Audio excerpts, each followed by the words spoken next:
O quarto e último ato dessa história se consolida com a ascensão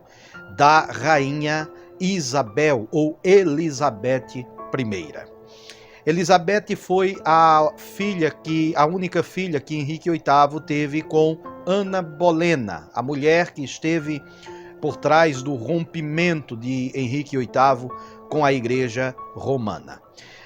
Ana Bolena também não lhe deu nenhum filho homem, por essa razão foi que o terceiro filho dele, Eduardo VI, ascende ao trono logo após a morte de Henrique VIII, mas agora na linha de sucessão, na linha real, estava a segunda filha legítima de Henrique VIII, a rainha Elizabeth I. A rainha Elizabeth, tendo sido educada por protestantes, tendo tido esta formação, logrou êxito em reestabelecer, em trazer de volta o legado protestante que ficou parado com a morte de Eduardo VI. Mas isso não aconteceu de forma abrupta como tentou fazer Maria com o catolicismo romano. De fato, Elizabeth foi bem mais inteligente, bem mais estrategista do que a sua meia-irmã Maria. Assistindo a tudo o que acontecia na Inglaterra, ela sobe ao trono com uma Inglaterra dividida, com uma Inglaterra marcada, ferida por sentimentos anticatólicos, por um anticatolicismo ferrenho, tanto por conta do que Maria fizera, como pela forma como o Papa da época reagiu à ascensão e se opôs à coroação de Elizabeth como rainha. No ano de 1570, o Papa excomungou Elizabeth, não reconhecendo ela como rainha legítima da Inglaterra. Foi uma péssima jogada do Papa, porque a igreja, que poderia ser por Elizabeth tolerada na Inglaterra, se não a igreja oficial, mas uma igreja tolerada, agora o catolicismo era visto como um inimigo, com a presença de sacerdotes católicos na Inglaterra como espiões do Papa ou dos reis da Espanha ou da França, que eram aliados de Roma e oponentes ferrenhos da reforma protestante. Mas Elizabeth teve convicção de que a Inglaterra deveria ser protestante. Ela trata de fazer isso, mas sem o idealismo. Não era hora ainda para o idealismo protestante. Ela não responderia aos católicos da mesma forma que Isabel agiu contra os protestantes. Elizabeth tenta unificar e consegue unificar toda a Inglaterra em torno de uma única religião, a religião anglicana, a igreja anglicana, a igreja da Inglaterra.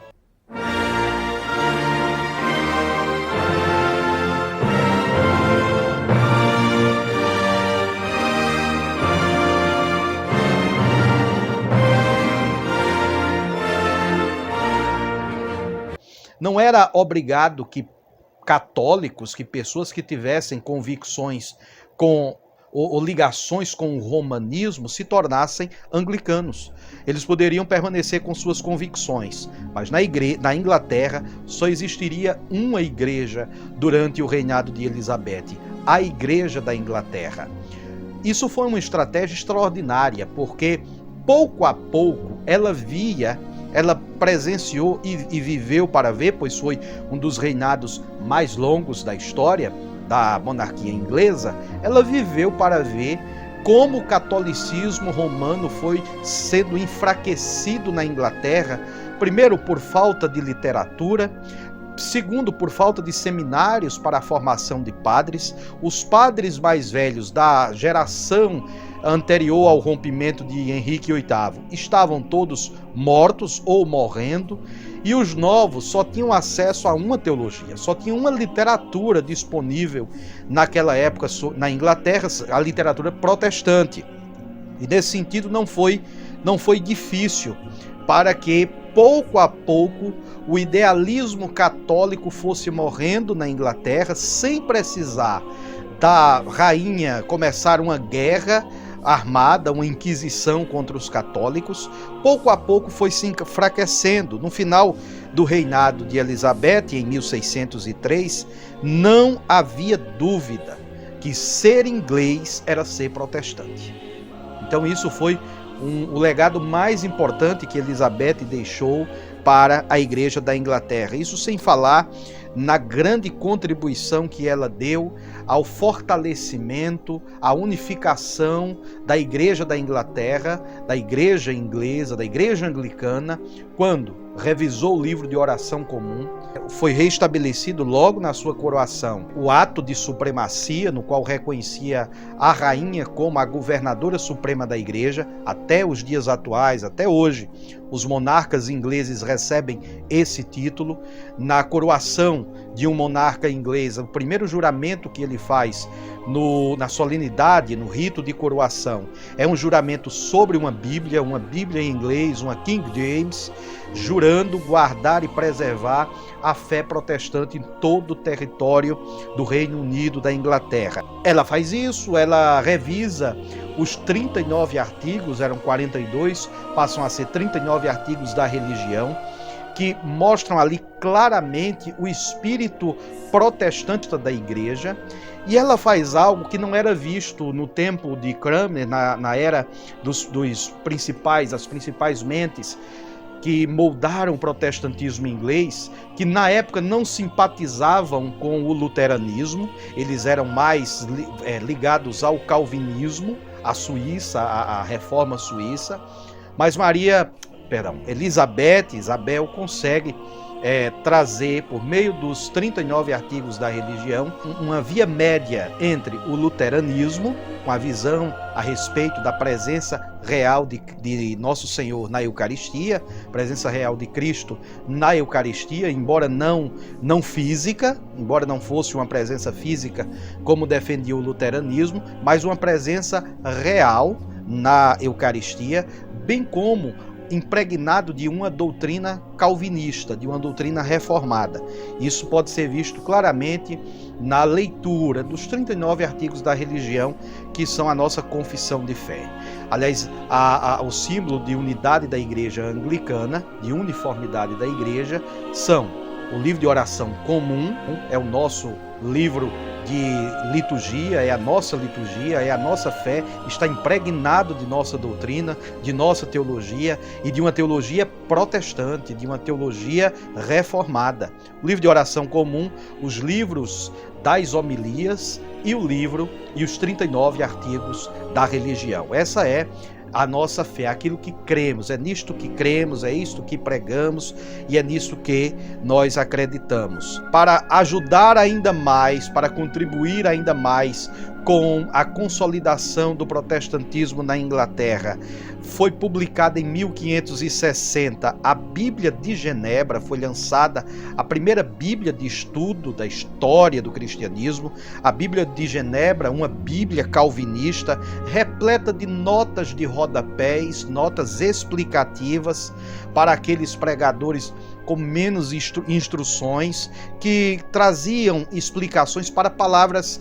difíceis, que os pregadores e o povo em geral tinham dificuldade de entender, de compreender o seu significado. Palavras difíceis como anticristo, uma nota de rodapé explicava: anticristo, isto é, o Papa com todo o corpo de suas criaturas imundas. Naquela época, essa era a posição dos